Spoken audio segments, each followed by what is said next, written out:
देखो बच्चों, नेक्स्ट जो आपका टॉपिक है वो है फेराडेज लॉ ऑफ ईएमआई। कि फेराडेज ने ईएमआई के ऊपर क्या क्या लॉज शो किए हैं। तो देखो, सबसे पहले बात करते हैं हम फर्स्ट लॉ की। सबसे फर्स्ट लॉ कह रहा है कि whenever there is a change in magnetic flux linked with a conductor an induced EMF is induced in the conductor। ये आपसे कह रहा है, जैसे मान लो आपके पास एक मैग्नेट है और ये मैग्नेट, ठीक है, मैग्नेट को अगर हम मूव करते हैं तो उसकी ये वेलोसिटी, भाई क्या है, ये वेलोसिटी है, ठीक है। और ये ले रखी है हमने बहुत सारी कोयल्स, और ये है आपका सर्किट, और ये क्या डाल दिया हमने यहाँ पे, एक गैल्वेनोमीटर, ठीक है, जो करंट की डायरेक्शन को डिटेक्ट करेगा भाई, या तो क्लॉकवाइज आएगा या एंटी क्लॉकवाइज आएगा, ठीक है। तो इसका मतलब क्या है, फर्स्ट लॉ में ये कहना चाहता है कि अगर हम इस मैग्नेट को अगर हम मूव करते हैं, चाहे लेफ्ट साइड चाहे राइट साइड, तो इस गैल्वेनोमीटर के अंदर कुछ ना कुछ डिफ्लेक्शन ज़रूर होगा, ठीक है। ये डिफ्लेक्शन के अंदर मतलब गैल्वेनोमीटर के अंदर डिफ्लेक्शन ज़रूर होगा। तो इस कोयल का मैग्नेटिक फ्लक्स चेंज हो जाएगा, और मैग्नेटिक फ्लक्स चेंज होने से इंड्यूस्ड ईएमएफ बनेगा, और जैसे भी इंड्यूस्ड ईएमएफ बनता है वहाँ से ही करंट प्रोड्यूस होने लगता है। कहने का मतलब, इस मैग्नेट को अगर हम पास लेके आते हैं कोयल से या फिर दूर लेके आते हैं, तो ये गैल्वेनोमीटर 100% डिफ्लेक्शन करेगा, ठीक है। तो और जैसे भी डिफ्लेक्शन करता है तो वहाँ पे क्या बनता है, आपका इंड्यूस्ड ईएमएफ। तो ये कह रहा है कि whenever there is a change in magnetic flux, मतलब किसी भी कंडक्टर के साथ जो मैग्नेटिक फ्लक्स लिंक्ड करता है तो वहाँ पे इंड्यूस्ड ईएमएफ होता है, ठीक है। उस कंडक्टर के अंदर इंड्यूस्ड ईएमएफ होता है, और वो भी किस सर्किट के अंदर होगा भाई, क्लोज सर्किट। ध्यान रहे कि सर्किट क्लोज होना चाहिए, तभी इंड्यूस्ड ईएमएफ होगा, ठीक है, तभी क्या होगा, इंड्यूस्ड ईएमएफ होगा, ठीक है।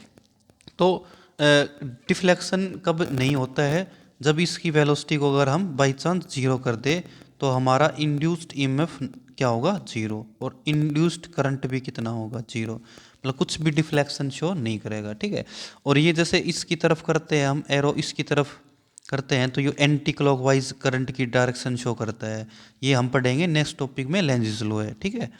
तो फर्स्ट लॉ ये कहना चाहता है, अगर इस मैग्नेट को आप पास लेके आते हो या फिर दूर लेके जाते हो, तो इस कोयल का मैग्नेटिक फ्लक्स चेंज होगा। मैग्नेटिक फ्लक्स चेंज अगर टाइम के अकॉर्डिंग हो रहा है तो उसको बोलते हैं हम इंड्यूस्ड ईएमएफ, और इंड्यूस्ड ईएमएफ से ही क्या बनता है, इंड्यूस्ड करंट। और ये जीरो कब होता है, आपको पता है, जब ये मैग्नेट बिल्कुल रेस्ट में हो, ठीक है। तो ये है भाई आपका फर्स्ट लॉ ऑफ ईएमआई, ठीक है।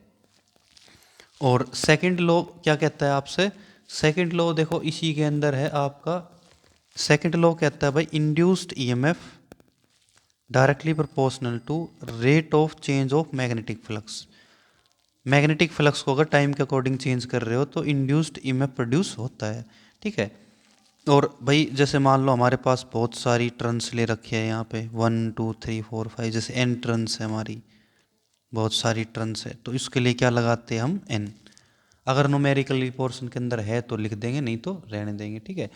और इसको खोलते हैं जब कांस्टेंट आता है के N d phi by d t, और यहाँ पे लगता है एक माइनस का साइन, क्योंकि अपोजिट डायरेक्शन होती है, ठीक है। जैसे अगर हमने मैग्नेट को मूव किया है इस तरफ, मतलब कि एन एन फेस है, तो गैल्वेनोमीटर का डिफ्लेक्शन होगा एंटी क्लॉकवाइज, मतलब इंड्यूस्ड करंट कैसा होगा, एंटी क्लॉकवाइज। इंड्यूस्ड करंट और सिंपल जो इलेक्ट्रिक करंट होता है उनकी दोनों की डायरेक्शन अपोजिट होती है, ठीक है। इसी रीज़न से हम क्या लगाते हैं यहाँ पे, ये माइनस, अपोजिट डायरेक्शन के लिए, अपोज करता है नहीं ये, ठीक है। तो यहाँ पे माइनस अपोजिट डायरेक्शन को बता रहा है। और की कांस्टेंट है, कांस्टेंट की वैल्यू 1 है, एक्सपेरिमेंटेड कांस्टेंट लिया है ये। तो इंड्यूस्ड ईएमएफ का फॉर्मूला क्या होता है, माइनस का N d phi by d t, ठीक है ना, d phi by d t, d phi by d t. तो आपका यहाँ पे एन क्या है, नंबर ऑफ टर्न्स, कितनी टर्न्स ले रखी है, ठीक है। और मैग्नेटिक फ्लक्स चेंज किसकी रिस्पेक्ट में हो रहा है, टाइम में, ठीक है ना, टाइम में। तो ये है आपका सेकंड लॉज ऑफ ईएमआई, ठीक है। अगर हम इसको डेफिनेशन के हिसाब से लिखें तो इसको लिखेंगे इसका मैग्नीट्यूड ले लो कि the magnitude of induced EMF is sign directly proportional का है, directly proportional to rate of change of magnetic flux. ये इसकी भाई स्टेटमेंट हो जाएगी। ठीक है, कहने का मतलब है कि टाइम के अकॉर्डिंग मैग्नेटिक फ्लक्स का चेंज होना क्या कहलाता है, आपका इंड्यूस्ड ईएमएफ। और अगर आपके पास इंड्यूस्ड ईएमएफ आ सकता है तो करंट भी निकाल सकते हैं। इंड्यूस्ड करंट का फॉर्मूला होता है भाई E/R, छोटे आई से रिप्रेजेंट करते हैं। ठीक है, यूनिट इसकी वोल्ट ही होगी, ध्यान रखना, इंड्यूस्ड ईएमएफ की, और इंड्यूस्ड करंट की एम्पियर।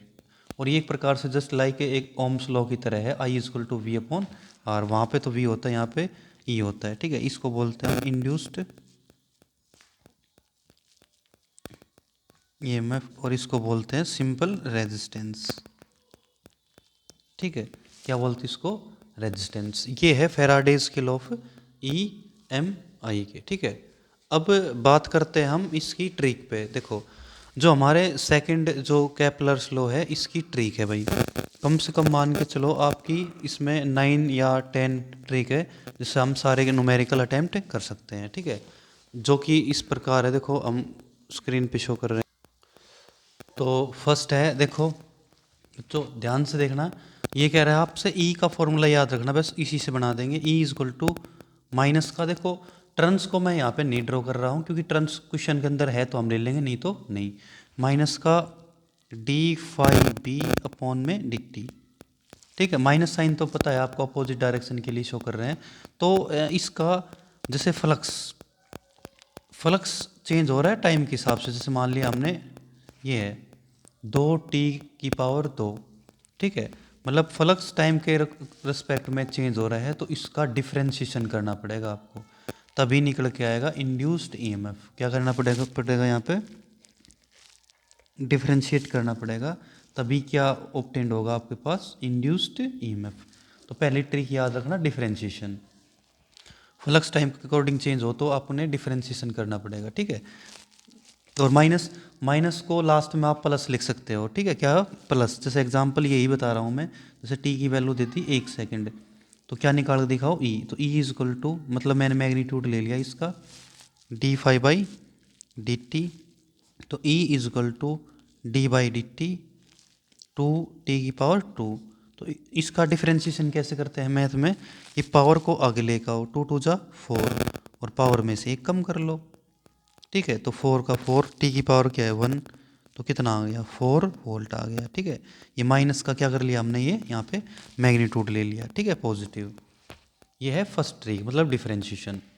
सेकंड ट्रिक क्या है आपकी, सेकंड ट्रिक की बात करते हैं हम। सेकंड ट्रिक है कि भाई फ्लक्स के चेंज होने पर क्या क्या चीज़ चेंज होता है। ई का फॉर्मूला सिंपल क्या होता है, माइनस का d∅/dt। ठीक है, तो E = माइनस का d/dt। ठीक है, इसको खोलते हैं तो क्या आएगा, BA, डॉट को खोलेंगे तो क्या आएगा, थीटा। ठीक है, तीन चीज़ चेंज हो रही है, एक तो मैग्नेटिक फील्ड, एक एरिया और एक एंगल। ठीक है, जैसे हम पहले चेंज करते हैं एंगल को, इस वाले एंगल को, तो E = माइनस का B को बाहर करो, कांस्टेंट है, A को बाहर करो, d/dt, दो एंगल कोस थीटा। ठीक है, तो कैसे चेंज होगा ये एंगल, E = माइनस का BA, dt का मतलब फाइनल टाइम माइनस इनिशियल हमेशा ही जीरो होता है भाई। ठीक है ना, इनिशियल जीरो होता है। कोस थीटा को कैसे लिखेंगे, ऐसे लिखेंगे, ये डी है चेंज, θ2 - θ1, θ2 - θ1। पहले तो हमने एंगल चेंज कर दिया, क्या कर दिया, एंगल। और एंगल कौन सा एंगल कब लेना है, अगर कोई चीज़ रोटेशंस के अंदर हो, रोटेट कर रही हो, तो ये लेते हैं, और ये क्या चला जाता है उसमें, अलाइन एंगल। ठीक है, सेम डायरेक्शन के लिए। तो ये तो पहले फर्स्ट में चेंज क्या कर दिया हमने, एंगल। ठीक है, तो ट्रिक नंबर आपकी थर्ड है, उसमें एरिया चेंज कर लो। पहले एंगल आपका एंगल चेंज कर लिया, अब एंगल को मत काउंट करना, अब चेंज करना एरिया को भाई। तो सिंपल E = मैग्नीट्यूड ले रहा हूँ मैं। ठीक है, मैग्नीट्यूड ले रहे हैं, B बाहर कर दिया, डी टी का पता ही है आपको, टी माइनस जीरो लिख सकते हैं, डी टी भी लिख सकते हो। क्या लिखोगे यहाँ पे, ई टू माइनस ए वन। अब ध्यान ये रहे, अगर आपने मैग्नीट्यूड लिया है यहाँ पे तो ये हायर एरिया और ये क्या लिखोगे, लोअर एरिया। अगर आपने बाई चांस ने मैग्नीट्यूड नहीं लिया है तो ये एरिया कम लेना, ये एरिया ज़्यादा लेना, क्योंकि आंसर पॉजिटिव में रहना चाहिए आपका, ठीक है। और आपका फोर्थ फार्मूला क्या हो जाएगा, ई इजक्वल टू, जैसे मैंने माइनस का साइन लिया है और मैं मैग्नेटिक फील्ड को चेंज करूँगा तो एरिया कांस्टेंट हो जाएगा, तो ऐसे लिखेंगे B two minus B one. कहने का मतलब ये तो कम, ये ज़्यादा, आंसर कैसा आएगा, पॉजिटिव ही आएगा। बाई चांस कोई कह रहा है सर हम यहाँ पे मैग्नीट्यूड लेंगे तो भाई ले लो, ठीक है, ये प्लस का, तो ये हायर मैग्नेटिक फील्ड, ये लोअर।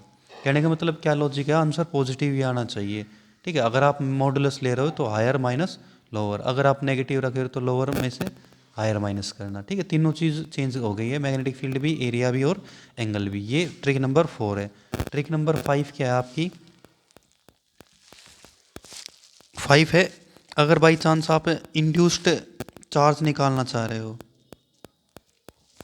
ग्राफ के अकॉर्डिंग, जैसे मान लो आपके पास एक ऐसा ग्राफ प्लॉट कर दे, ठीक है, जैसे मान लो यहाँ पे दे दिया करंट, यहाँ पे दे दिया आपको टाइम, और ये ऐसा एरिया दे दिया, ये कह रहा है चार्ज निकाल के दिखाना है आपको।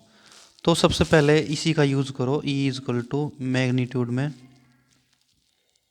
D phi by d t, ठीक है। यहाँ पे ओम्स लगाओ, V is equal to I R, flux को ऐसे रहने दो, d phi by d t, ठीक है।